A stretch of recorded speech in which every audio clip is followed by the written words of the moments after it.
할렐루야. 이 자리에 오신 여러분들 모두를 환영합니다. 또 우리 캄보디아에서 열심히 본 강의를 듣고 있는 우리 5분의 전도사님 환영합니다.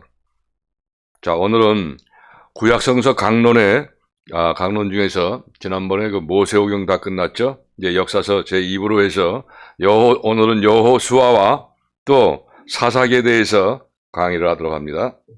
자, 그러면 칠판의 도표를 보고 설명을 먼저 합니다. 요약해서.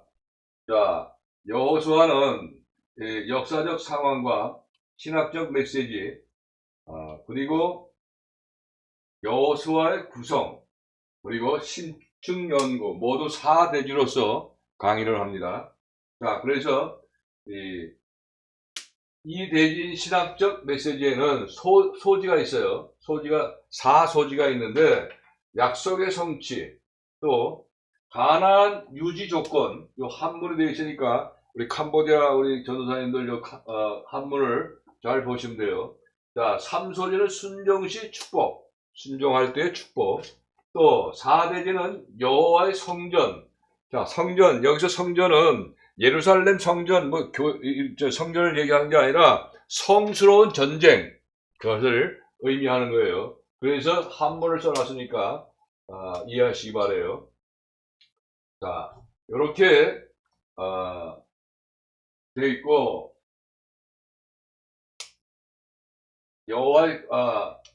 여호수아의 구성, 요거는 나중에 설명하도록 합니다.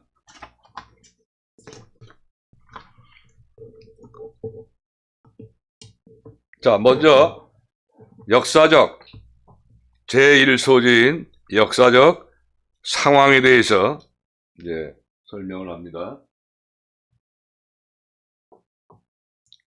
자, 이스라엘 가나안의 여호수아서는 모세가 죽고 그 후계자인 여호수아가 이스라엘 백성을 거느리고 가나안 땅을 점령하는 이야기로 구성이 되어 있어요. 또 여호수아서는 토픽상 크게 4부문으로 나타나는데, 이스라엘이 여호수아의 지도 아래 입성한 가나안 입성과 또한 가나안 정복과 가나안 땅 분배와 미래의 문제 등으로 나누게 되어 있어요. 자, 그리고 이스라엘이 가나안을 침공한 시점을 더할 나위 없이 좋은 시기로 섭리하셨는데, 당시 세계 강국들은 쇠퇴의 길을 걷고 있었고 가나안은 내부적으로 혼란 상태에 빠져 있었는데, 예를 들어 고양이가 사라진 다음에 쥐들이 설치는 시기였음을 성경학자들은 말을 하고 있어요. 그러니까 그때 상황들을 보면 먼저 애굽으로부터 어떤 위험도 없었다는 거죠. 자, 람세스 2세 치하에서 최후의 영광의 날을 보내던 애굽은 팔레스타인을 확고히 장악하였으나 그가 죽으면서 아시아의 영토에 대한 실제적인 지배권을 상실하였기 때문에, 또 이것이 이스라엘로 하여금 팔레스타인의 뿌리를 내리게 하는데 큰 도움을 주었어요. 자, 그리고 이집트가 역경의 시기를 보내는 동안에 히타이트는 아예 몰락하고 말았어요. 그리고 히타이트만큼 급속하게 철저하게 붕괴된 강대국은 거의 없었습니다. 그러니까 붕괴된 이후에 강대국이 거의 없었다는 것이죠. 자, 그전에는 이집트와 주도권 전쟁을 벌일 만큼 막강하던 히타트가, 한글 저걸 보면 개역에서는 그 헷 족속을 얘기하는 거예요.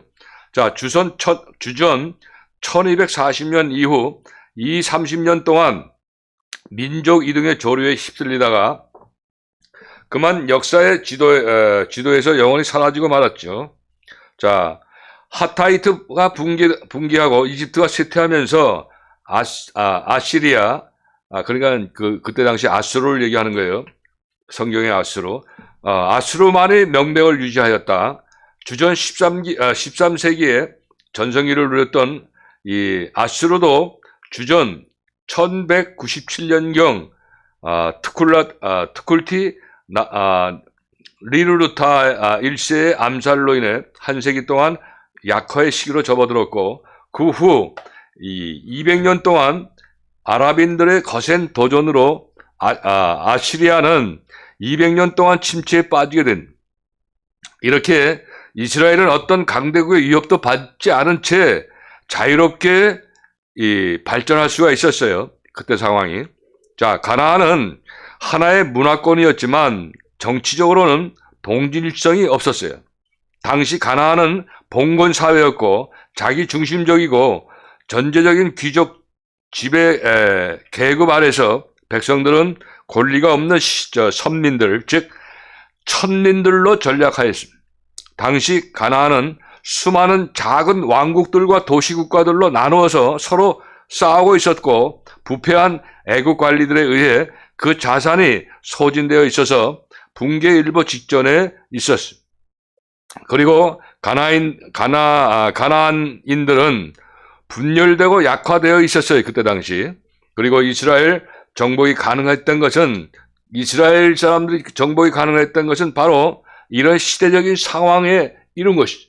그러니까 하나님께서 다 이미 주변의 강대국도 이런 것들 다 섭리를 해놓으시고 출애굽한 이스라엘 백성들이 가나안 땅을 점배하셨다. 그런 말씀이 되는 것입니다. 자, 두 번째, 여기에 신학적 메시지가 있어요. 두 번째, 이 신학적인 메시지, 그러니까 여호수아의 그 책에 대한 그 신학적 메시지를 설명을 해요. 자, 먼저 제1초지로 약속의 성취죠. 약속의 성취. 자, 성취라는 것은 목적한 바를 이루는 것을 말해요. 캄보디아 전도사님들 잘 이해하세요. 성취. 자, 여호수아서는 가나안 정복을 여호와 하나님께서 족장들과 이스라엘에게 주셨던 땅의 약속의 성취로 제시하고 있다. 가나안 땅을 주시겠다는 약속은 아브라함, 이삭, 야곱에게 하셨다. 따라서 가나안 땅은 약속 성취의 선물로 이스라엘에게 주어진 것이었다. 여호수아에서는 그 크신 권능과 능력으로 여호와 하나님께서 가나안 땅을 값없이 선물로 이스라엘에게 주신 것을 생생하게 그리고 있는데, 이스라엘이 안식의 땅에 들어가게 된 것은 이스라엘의 공로나 어떤 군사적인 우월성에 있는 것이 아니고 순전히 하나님의 약속을 충실히 지키시는 하나님의 그 성품에 기인한 것이 분명하게 보여주고 있어요.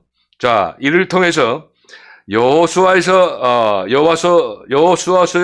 기록한 기자는 이스라엘이 마땅히 야훼 하나님만을 섬기고 복종해야 함을 강조하고 있다. 자, 두 번째 소지는 가나안 땅을 유지하는 것은 조직적.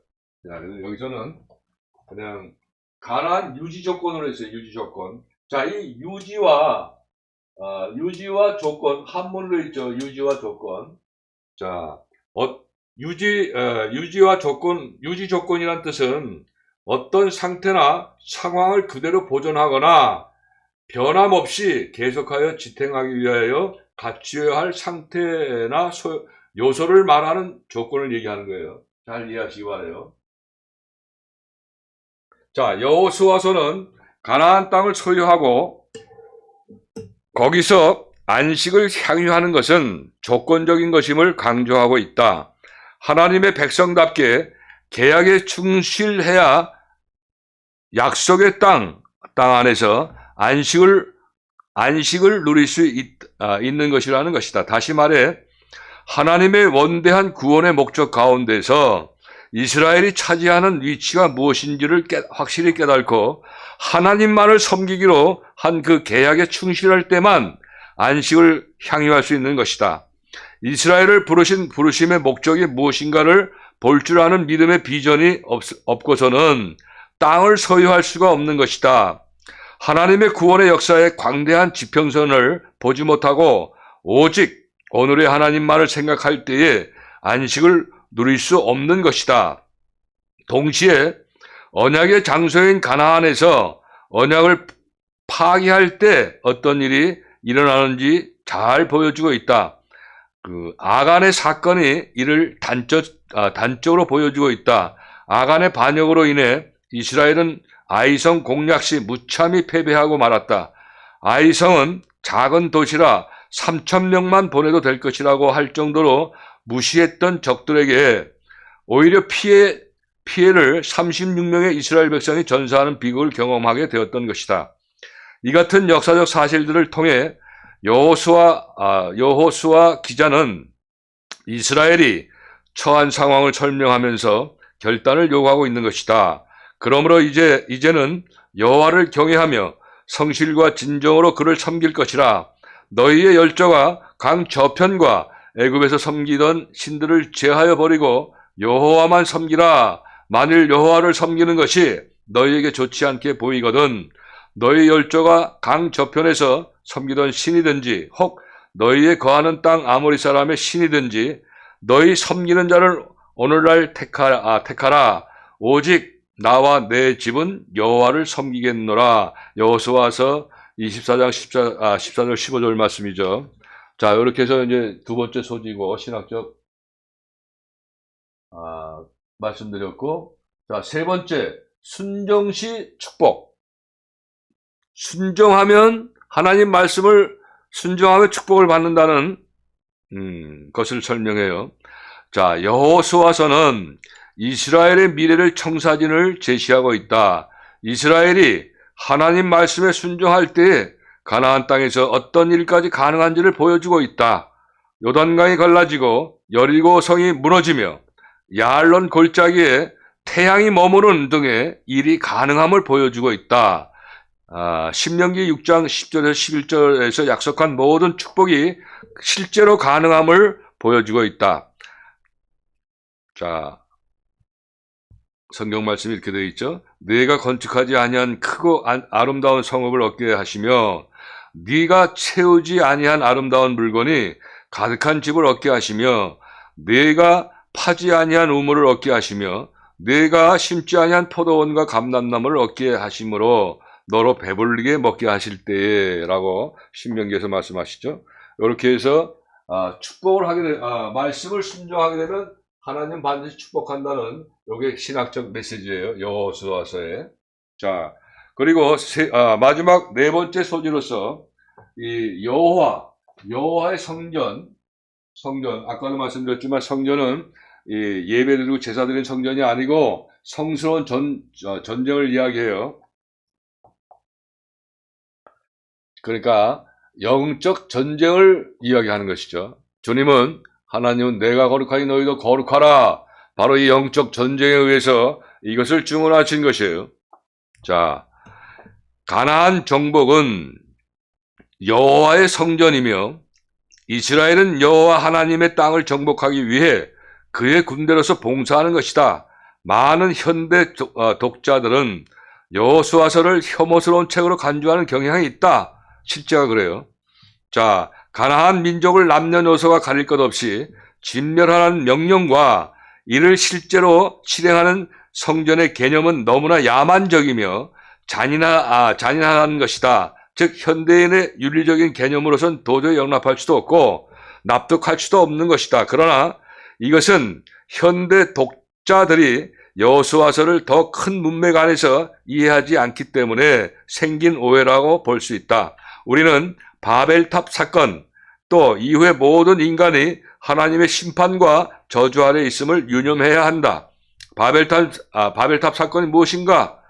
자신의 이름을 내기 위해 자신의 이름으로 자신의 운명을 개척하려는 시도라고 볼 수 있다.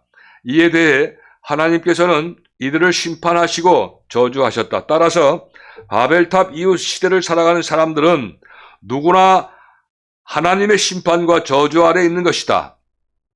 이 하나님의 저주와 심판을 피하고 새 생명을 얻는 길은 불순종의 바벨탑 공동체에서 나와서 아브라함처럼 순종의 공동체로 옮기는 방법뿐이다. 따라서 아직 바벨탑 공동체를 형성하고 있는 가나안 민족들을 진멸하고 그들의 땅을 빼앗는 것은 공의로우신 하나님의 심판의 행위이다. 결국 이스라엘과 가나안 민족들과의 투쟁은 두 민족이 민족의 운명과 사활을 놓고 벌리는 싸움으로 보아서는 아니 된다. 근본적으로 다른 두 개의 삶의 방식 사이의 경쟁으로 보아야 한다. 즉 순종의 삶의 방식과 불순종의 삶의 방식 사이의 경쟁으로 말이다.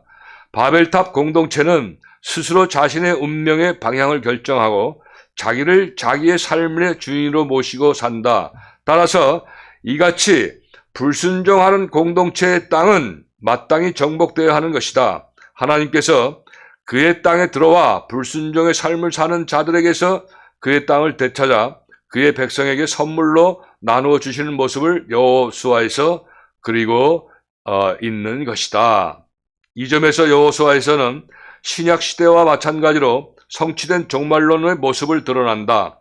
이미 여호수아 때에 이스라엘이 바벨탑 백성들의 땅을 빼앗고 하나님의 나라를 상속했으나 아직 정복해야 할 땅이 남아있는 것은 신약 시대의 교회가 바벨탑 백성들의 땅을 정복하고 하나님의 나라를 유산으로 받을 것이나 완전한 하나님의 나라는 주님이 재림하실 때까지 기다려야 하는 모습과 유사하다. 바로 이 점이 여호수아가 말하는 신학적 메시지예요. 그래서 네 가지 소지로 구분이 되어 있죠. 자, 다음은 세 번째 대지를 3대지로서 여호수아의 구성에 대해서 설명을 하도록 합니다.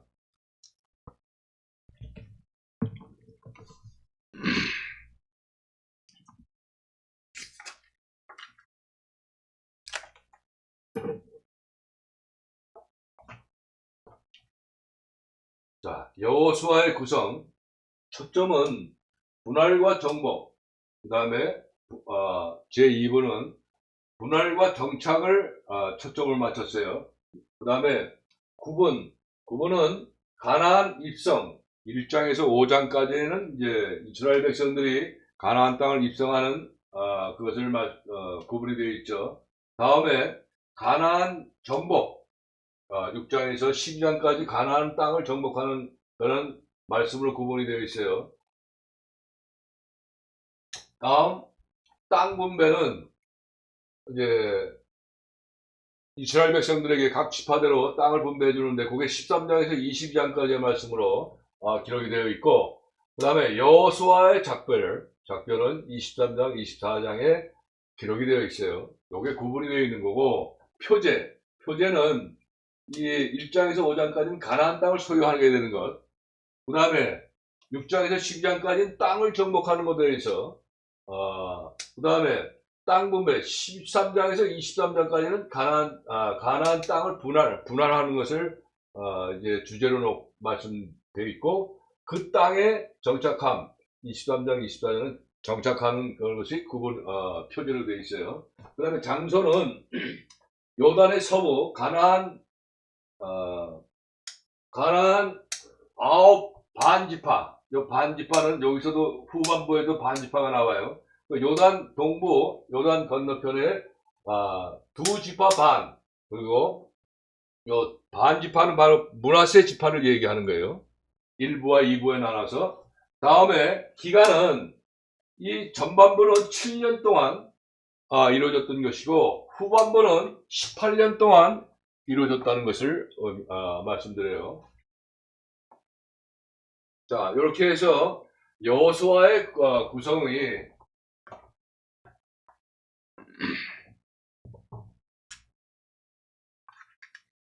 여호수아서는 BC 1300년경에 여호수아에 의해 쓰여진 것으로 하나님의 성실성을 보여주고 있다. 여호수아는 모세의 오경과 나머지 이스라엘 역사를 연결해주는 역할을 하며 모세의 후계자로서 가나안을 점령한 여호수아의 전쟁사이다. 여호수아의 전반부 1장에서 12장에는 7년간 걸쳐서 땅을 정복하는 과정, 개략해서 설명드린 바와 마찬가지죠. 그리고 후반부 13장에서 24장에는 정복한 땅을 12지파 사이에 분배하고 정착시키는 내용으로 구성이 되어 있는 거예요. 자, 여기서 여호수아서의 사적 메시지가 있어요. 첫 번째 메시지는 하나님을 한 번 약속하신 것은 반드시 이루시는 성실한 분이시다. 두 번째 메시지는 1장에서 3장의 언약 말씀대로 발로 밟는 모든 땅을 얻기 위해서 어떻게 해야 하는 것인가를 가르쳐 준다. 세 번째 메시지는 하나님은 죄를 미워하신다. 범죄한 가나안인들에 대한 공의의 심판. 마지막 네 번째 메시지는 이 기록에서 우리는 인생에서 승리하는 비결을 발견한다. 그러니까 영적 전쟁의 모형을 얘기하는 것이죠. 자, 이렇게 해서 여호수아의 구성을 마쳐요. 다음은 이제 여호수아서의 신축연구. 요거는 세 소지로 되어 있는데 가나안 땅의 입성과 가나안 땅의 정복과 가나안 땅의 분배, 요 세 가지로 신축연구가 되어 있어요. 이것도 간단하게 설명을 해요.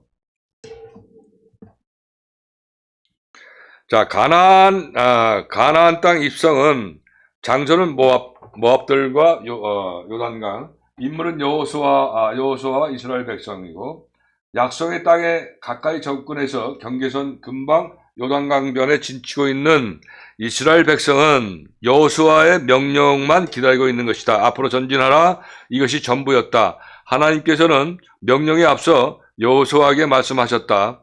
또한 하나님의 명령에 대한 여호수아의 답변은 어떠했는가?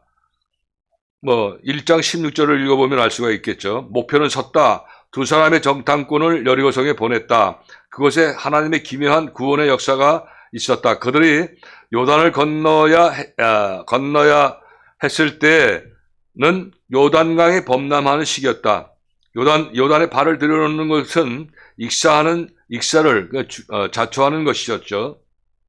그러나 그것은 하나님의 명령이었고, 언약궤를 앞세운 이스라엘은 자신과 여리고 사람의 상상을 초월해서 하나님의 능력으로 강을 육지같이 건넌 것이다. 두 개의 기념비와 그리고 유월절 지킴과 이것은 다음에 작전의 준비였다. 이렇게 해서 이제 그 1소지 가나안 땅에 입성하게 되는 것이 신축 연구가 되는 거죠. 두 번째, 가나안 땅의 정복은 6장에서 12장까지의 말씀이고, 장소는 가나안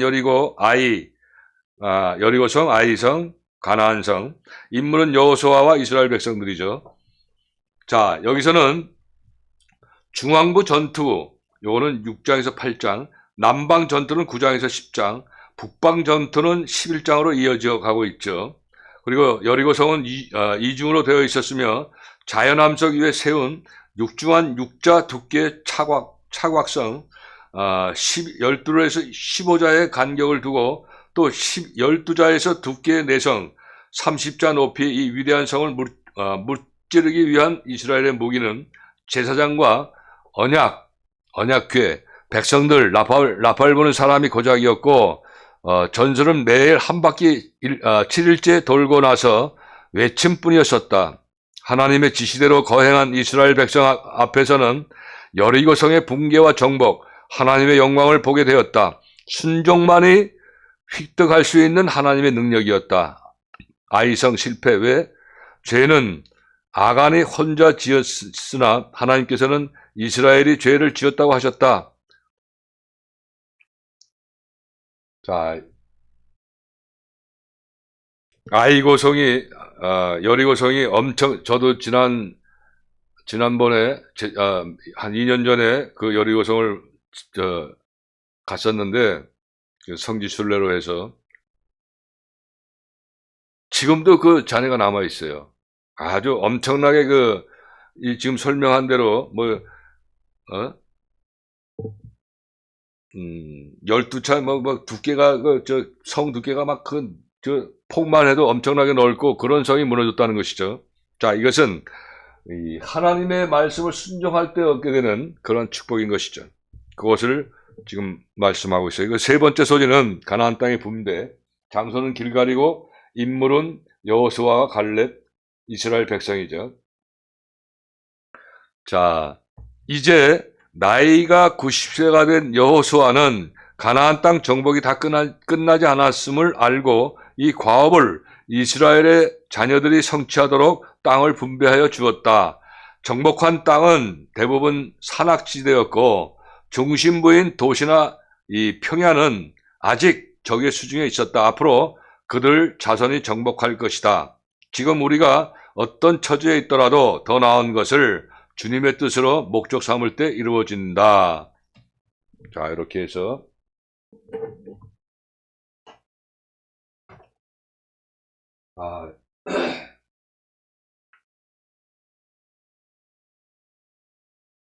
이 여호수아의 심층 연구는 세 가지로 입성, 가나안 땅의 입성과 가나안 땅의 정복과 가나안 땅을 분배한 것에 대해서 이제 여호수아서를 강의를 마쳐요. 다음은 사사기. 사사기는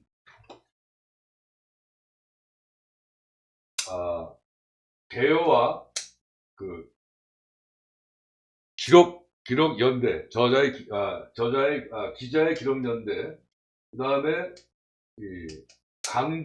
강조에는 세 번째 대기의 강조는 이것도 세 가지 소지로서 고통과 구원과 반정에 대해서, 그다음에 마지막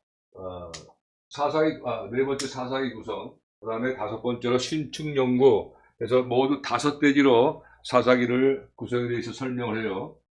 자, 그러면 이 사사기의 개요부터 말씀드릴게요. 개요.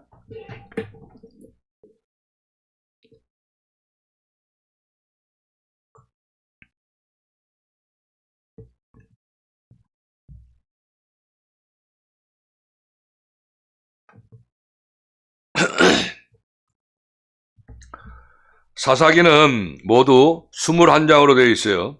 자, 여호수아가 죽은 후에 200년간 혼란 시기에 나타난 사사 12명의 이야기가 실려 있다.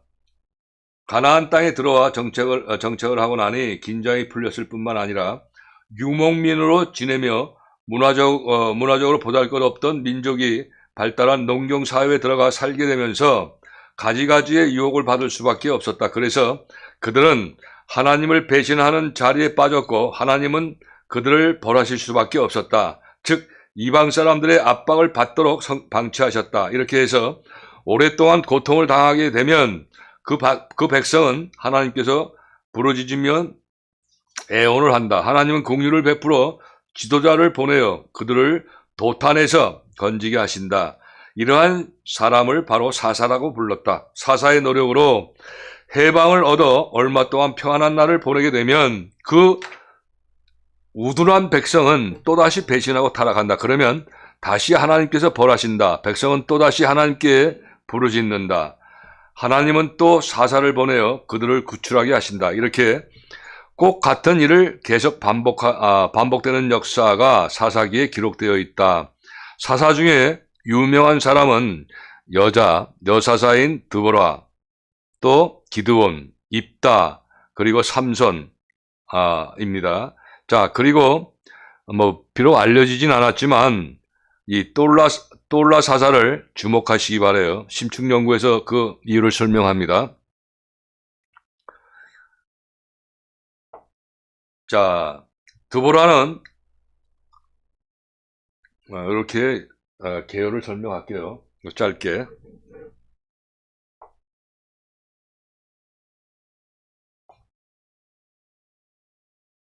그 다음에 연대, 그러니까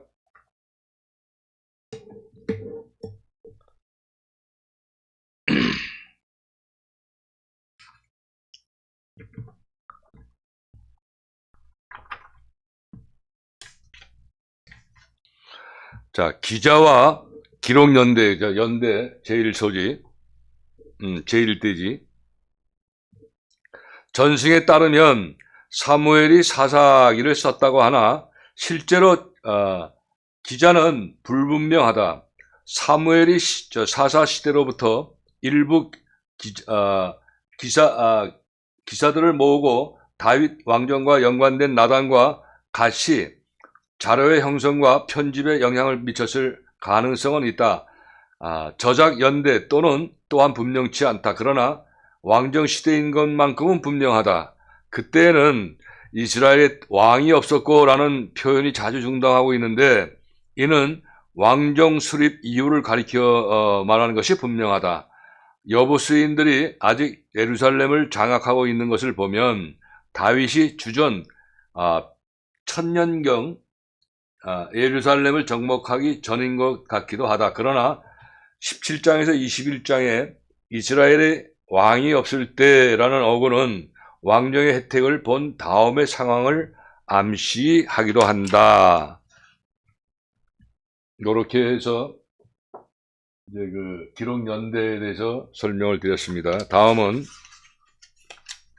사사기의 그 강조 내용. 강조 내용은 칠판에 기록된 것처럼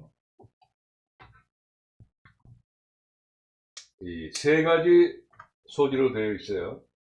첫 번째는 고통과, 두 번째는 구원, 세 번째는 반성인데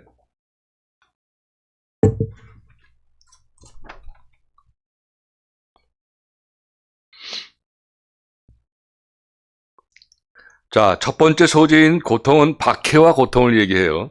자, 두 번째는 구원이고 세 번째는 신학적 반성을 의미해요. 이렇게 해서 세 소지로 설명을 드리도록 합니다. 자, 먼저 제1소지인 박해와 고통, 이스라엘 백성이 가나안 민족들과 어울리고 그들의 신과 생활 방식을 받아들이자 여호와 하나님께서는 인근 국가들과 가시로 남겨놓은 가나안 민족을 들어 그들을 징계하시지 않을 수가 없었다. 사사시대 동안 이스라엘은 여러 적들에게 박해를 받았다. 우선 모압 왕 에글론이나 암몬과 에돔 같은 동편 민족들은 이스라엘에 대한 뿌리 깊은 적대감 때문에 이스라엘을 공격하였다. 이들은 다른 민족의 공격에 의해 이스라엘이 악화되었을 때 이스라엘을 공격한 것처럼 보인다.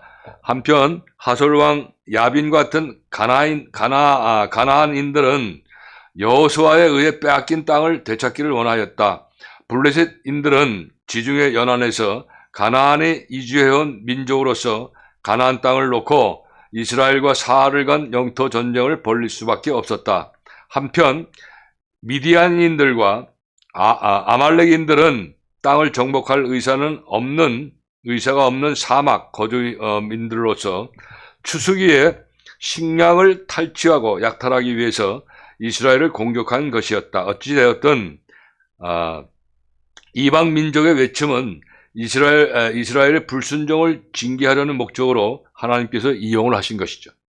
결국 이로 인해 박해와 큰 고통이 생기게 되었고 사사시대는 이스라엘이 약속의 땅, 안식의 땅에 들어왔음에도 불구하고 계속적인 비안식의 시기가 될 수밖에 없었다. 그러나 사사시대는 그저 징계의 시간만은 아니었다.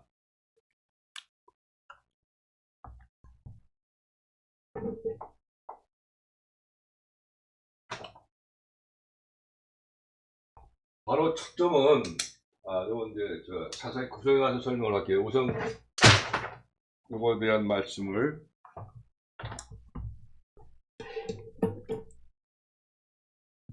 자, 두 번째 구원은 두 번째 소지 구원. 이스라엘이 고통에서 부르짖자 여호와께서는 여호와의 신의 감동을 받아 움직이는 구원자들을 보내셨다. 이들을 통해 여호와께서는 외국 세력을 몰아내거나 억제하고 또 한 번 자신이 이스라엘의 구원자이심을 드러내 보이셨다. 이 같은 이스라엘의 대실패의 기간에 해방되어 사명을 부여받은 하나님의 백성으로서의 이스라엘의 존재는 여호와의 신의 감동을 받은 이들의 행위에 의해 간신히 명맥을 유지할 뿐이었다. 사사기는 이스라엘의 고통을 부르짖음을 보시고 하나님께서 구원자들을 보내시는 이야기로 점철되어 있다. 사사기의 주요 악장에서는 이스라엘의 역사가 1년에 반복되는 순간, 순환, 사이클을 얘기하는 거죠. 이 사이클로 제시되고 있다. 범죄, 진노, 압제, 부르짖음, 구원, 재범죄 이런 사이클은 사사 시대에 계속되는 반복이 된다. 아비멜렉을 제외하고 크게 6번 반복되고 있다. 각 이야기는 단지 등장인물과 장소만 다를 뿐 기본적으로 동일한 이야기를 반복하고 있다. 즉 여호와께서 사사를 세우셔서 이스라엘을 이방의 압제로부터 구원하였다는 이야기다. 자, 세 번째, 신학적 반성. 이것은 결국 사사 시대에서 이스라엘의 유일한 사사는 여호와 한 분뿐이심을 암시적으로 드러낸다. 그러나 하나님께서는 홀로 구원의 행위를 드러내시지 않고 인간 사사를 이용하신다. 여기에서 사용된 사사들 별다른 인물들이 아니다. 사사기에 나오는 영웅들은 사사들을 보라. 왼손잡이 암살자 에훗과 여선지자 드보라, 머뭇거리는 농부인 기드온, 첩의 아들인 입다, 섹스 중독자인 삼손 등의 사사의 주인공들이다. 이들은 약점을 지적하기 전에 우리는 이들이 바로 우리의 모습임을 인정해야 한다. 아주 중요한 말이에요. 우리도 이들같이 무지하고 순종하기 싫어하며 불순한 동기를 가진 자들이지만 하나님의 은혜로 정결케 되고 의롭다함을 얻고 거룩하게 되었다. 기드온, 바락, 삼손, 입다는 믿음으로 나라들을 이기기도 하며 의를 행하기도 하며 약속을 받기도 하며 사자들의 입을 막기도 하며 불의 세력을 멸하기도 하며 칼날을 피하기도 하며 연약한 가운데서 강하게 되기도 하며 전쟁에 용맹되어 이방 사람들의 진을 물리치기도 하며 그렇다면 우리도 믿음으로 이 일을 감당해 낼 수가 있는 것이다. 이렇게 해서 이제 우리가 신학적 반성을 의미한다는 것을 말씀드렸어요. 자, 이제 사상의 구성이에요. 구성. 자, 초점은 안위 상태와 이 죄의 악순환을 초점을 이야기해요. 부패.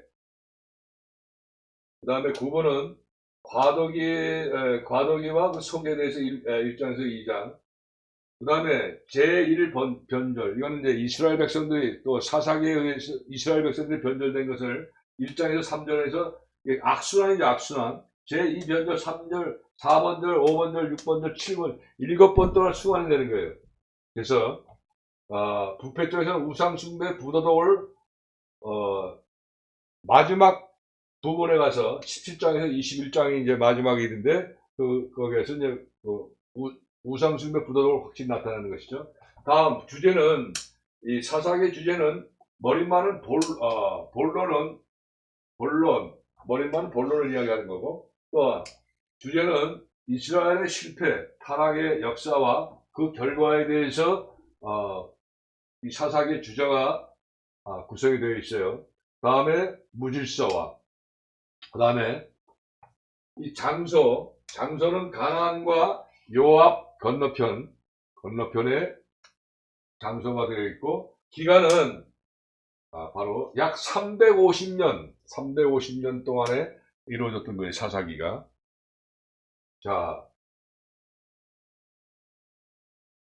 이렇게 해서 사사기의 구성을 간단하게 설명을 드렸습니다. 자, 이제 오늘 강의 마지막으로 심층연구, 구분은 어떻게 되냐면 범위와 죄와 징계와 회복, 대적은 또 사사는 어떤 사사고 이 사사의 지파는 무슨 지파였는가, 이렇게 해서 연구를 합니다. 자, 범위는 3장 7절에서 11절까지. 이것은 바로 이 죄는 우상숭배한 죄를 저질렀어요. 여기에서 징계는 하나님께서 이스라엘 백성들에게 8년 동안 징계를 내리셨어요. 그리고 회복하는 기간을 상당히 하나님께서 또 이 자비로우시기 때문에 40년 동안 회복을 시켰는데, 이때 바로 이스라엘의 적은 메소포타미아에, 그 다음에 이때 사사는 바로 운니엘이에요, 운니엘. 그리고 이 운니엘의 지파는 유다 지파예요, 유다 지파. 그 다음에 3장 12절에서 31절까지 범위 내에서 이때는 죄는 바로 부도덕한 거예요. 도덕이 없는, 그 다음에 우상 숭배를 하는 것이 이스라엘 백성들이 죄를 범위는 그 범위 내에 들어가고, 그 다음에 이때 당시 하나님께서는 이스라엘 백성들에게 18년 동안 이 징계를 내리셨어요. 그냥 막 이 대적들한테 해가지고 막 나라를 갖다가 이제 전쟁을 일으키고 막 했지만 하나님께서는 80년 동안 회복을 시켜주죠. 평안을 주신 거예요. 그러니까 사사기 때도 또 350년 동안에 80년을 바로 이 에웃에 의해서 화평을 주신 거고, 삼갈에 의해서 7년 동안 평화를 주셨어요. 회복하는 기간을. 자, 이때 당시에 그 대적은 모압과 블레셋이고, 이 사사는 에웃과 삼갈이에요. 그러니까 에웃의 지파는 베냐민이고 삼갈은 납달리 지파였어요. 자, 그 다음에 4장에서 5장은 죄는 하나님을 버린 거예요. 저버린 거. 이스라엘 백성들이. 근데 이때도 하나님은 이스라엘 백성에게 20년 동안의 징계를 내리셨어요. 20년 동안 전쟁에서 이스라엘 백성들이 징계를 받은 것이죠. 근데 이때도 마찬가지로 40년 동안, 징계가 끝난 다음에 40년 동안은 평화를 주시고 또 회복 기간을 주신 거예요. 하나님께서 임재하시기 때문에. 자, 대적은 그때 당시 이제 가나안 백성들이죠. 자, 이때 당시에 사사는 두보라와 발락이에요. 여선지 두보라와 발락. 이 사사들 둘 다 지파는 에브라임 지파였어요. 자, 그 다음에 6장에서 8장 32절까지는 이때 이스라엘 백성들의 죄는 하나님을 저버린 거예요. 마찬가지로. 근데 이때는 대적은 미디안 사람들이에요. 그리고 이때 사사는 기드온, 그 다음에 기드온은 므낫세 지파. 그래서 7년 동안 하나님이 징계를 내리셨고, 회복 기간은 40년 동안에 하나님께서 회복을 시켜주셨어요. 평안을 주시고. 악순환이죠, 악순환. 자, 다음 8장 33절에서 10장 5절까지는 이때도 마찬가지로 이스라엘 백성들의 죄는 하나님을 저버린 것이 죄예요. 자, 이때 메란, 이때는 전쟁이 없었어요. 전쟁이 없었어. 자, 제가 아까 말씀드렸죠? 이제 신춘정부에 가서 상세하게 돌라에 대한 이 캄보디아의 우리 전도사님 이름이 돌라예요. 돌라. 그래서 조금 제가 관심을 갖게 됐는데, 자, 이건 전쟁이 없어요. 징계가 없어. 내란. 자세히 여러분들 좀 집중을 하시기 바래요. 이때 사사는 돌라가 있고 야일이 있었어요. 그래서 돌라는 23년 동안 하나님께서 평안을 내리게 하셨고, 야일은 22년 동안 평안을 내리게 하셨는데, 돌라는 이사갈 지파고, 야일은 길리앗 지파예요. 그런데 요거 보면 8장 33절, 딱 2절밖에 안 돼. 10장에서 2절밖에 안 되는데 말씀이 나오는 게, 자, 돌라는 내용이 없어요. 내용이 없어. 그냥 23년 동안 하나님 평안을 내리셨는데, 이건 뭐를 의미하느냐면, 이 돌라가 또 야일이 자신이 갖고 있는 정력을 바로 하나님이 내하를 일으키신 거예요. 내적인 전쟁. 예? 그래서 이 돌라가 야일보다 더욱더 그런 어떤 하나님의 은총을 받은 것은, 정력이 연단된 것은, 야일보다 돌라를 놓쳐준 게, 자, 돌라는 23년 동안 하나님이 평화를 주셨고, 야일은 22년 동안 줬는데, 돌라는 가족에 대해서 하나님이 성경에 기록이 안 되어 있어요. 그러나, 이 야일은 아들이 30명이다 라고 기록이 되어 있어요. 그러니까, 지금 아까 여기 12명, 사사가 모두 12명인데, 실제로 나타나는 사사는 10명입니다, 10명. 자, 운니엘, 에훗, 삼갈, 두보라, 발락, 기드원, 돌라, 야일, 입다, 삼손. 이렇게 10명인데, 자, 여기서도, 10장, 6절에서 12장까지는 또 이스라엘 백성들의 죄는 우상숭배고, 또 하나님은 입다를 통해서 18년 동안 징계를 해서 주의 블레셋과 암몬 작전에 의해서 전쟁을 일으켜서 이게 징계를 하셨고, 6년 동안을 입다를 통해서 회복을 하게 해주셨죠. 그러니까 입다는 길랏 지파고, 또 13장에서 16장은 하나님을 저버린 것이 또 이스라엘 백성들의 제목이. 근데 이때도 40년간을 징계를 하셨죠. 이때는 블레셋 사람에 의해서, 삼선 유명하죠. 40년 동안 하나님이 블레셋 사람에게 붙여주신 거예요. 징계를 하기 위해서. 그리고 20년간 화평을 주셨는데, 이 삼선은 바로 단지파예요. 자, 우리가 여기서 이 심층연구에서 보게 되면 악순환이 계속 돌아가는 거예요. 구원, 회복, 구원, 회복. 이러면서 내가 거룩하니 너희도 거룩하라는 그 하나님의 은혜가 이 사사기에서 아주 뚜렷하게 나타나져요. 요걸 이제 지고 나서 그 죄의 악순환에 대해서 잠깐 설명을 드립니다.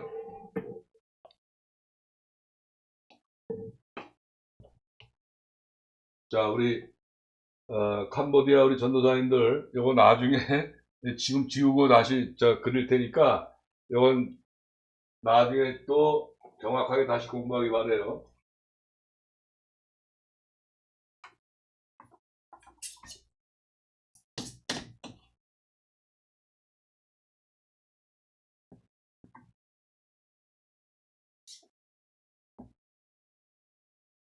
아마 캄보디아 우리 5명의 전도사님들 오늘 이 사사기하고 여호수아를 공부하시면서 성경의 핵심 진리의 위대성을 아마 강사가 얘기는 안 했지만 우리 캄보디아 5명의 전도사님들은 아마 그 성경의 핵심 진리가 그만큼 우리 삶에 크게 도움이 되며 진리의 말씀이라는 것을 다 깨달으실 거예요.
자, 사사기에, 그러니까 성경 사사기에 나타난 죄의 악순환, 계속 우리가 심층연구와 또 사사기의 구성에 대해서 설명을 드렸는데, 이것을 이제 간추려서 우리 인간사와 우리가 연단돼서 거룩해지는 것과 아주 같기 때문에 중요하기 때문에 이 악순환에 대해서 이제 설명을 해요.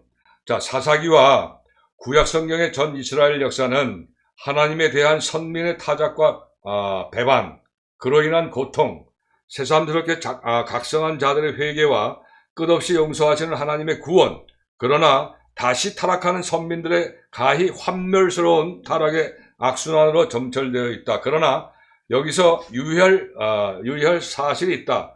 하나님께서는 한 번 주신 약속은 결코 거두시지 않기 때문에 일단 선민으로 택한 이스라엘의 영적 지위는 어떠한 경우에도 유지되었으나 이것은 어디까지나 민족적 차원에서의 이야기이고 개인적 차원에서 이스라엘은 회개한 자에게는 용서를, 끝까지 타락한 자들에게는 심판을 주신 하나님의 공의에 따라 각각 심판과 구원이 주어졌다는 것인데, 즉 선민 이스라엘의 혈통이라고 해서 무조건 다 구원받은 것은 아니다.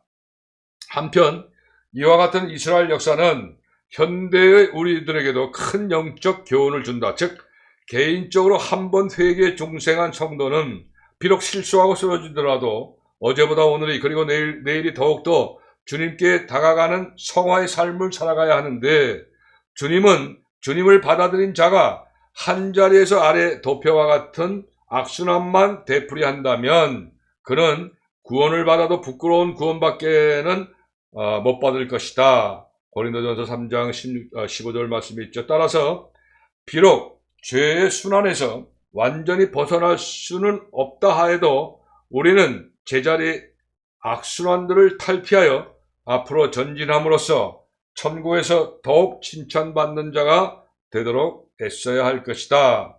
그 악순환의 두 가지 모형이 있어요. 요거는 이스라엘 전체와 또 오늘날의 우리들과 이쪽 도표는 개인에 대한 그런 설명이 돼요. 자, 어떻게 악순환이 되느냐? 제일 먼저 죄를 짓죠. 선. 그 다음에 노예와는 시엘부리. 그 다음에 간구로 돌아가서, suffocation. 그 다음에 구원으로 가가지고, salvation. 또 망각으로 가서, oblivion. 이렇게 계속 악순환이, 죄에서 노예가 되고, 노예에서 간구를 이루고, 구원을 받고, 또 이 구원받은 것을 망각하고 또 죄를 짓고 계속 악순환으로 돌아가는 걸 이스라엘 백성들이 사사기에서 나타난 그러한 모형을 지금 설명드려요. 다음 개인적인 거, 유혹과 시험. 이거는 사탄에 의한 유혹과 시험이죠. 그래서 이거는 temptation. 또 영혼의 고통으로 이제 가죠. 이 유혹과 시험을 하다가 영혼의 고통을 받게 되는데 pain of the spirit. 그 다음에 고통을 통해서 간구로 string priest. 또 하나님의 도움으로 God's help. 그 다음에 나태 또 다시 도움을 받고 나서 나태가 되는데 putting up로 해가지고 계속 개개인도 이렇게 악순환. 사탄의 유혹과 시험에서 영혼의 고통을 받고 고통을 받아서 또 하나님께 간구하게 되고 간구하게 되면 하나님께서 용서해서 회개해서 용서를 해주시고 하나님의 도움으로써 그러면 이것이 계속 가야 되는데 또 나태해지고 계속 악순환으로 돌아가면서 내가 거룩하니 너희도 거룩하라 연단의 길로 한다는 거예요. 그 사사기에 이 죄에 대한 악순환은 바로 우리의 현실입니다. 그래서 신학을 공부하는 또 연구하는 여러분들을 이러한 점들을 사사기에 아주 중요한 그 죄의 악순환에 대해서 이렇게 설명한다는 것을 이해하시기 바라요. 자, 수고하셨습니다. 그럼 다음 시간에 또 뵙도록 하겠습니다. 네, 수고하셨습니다.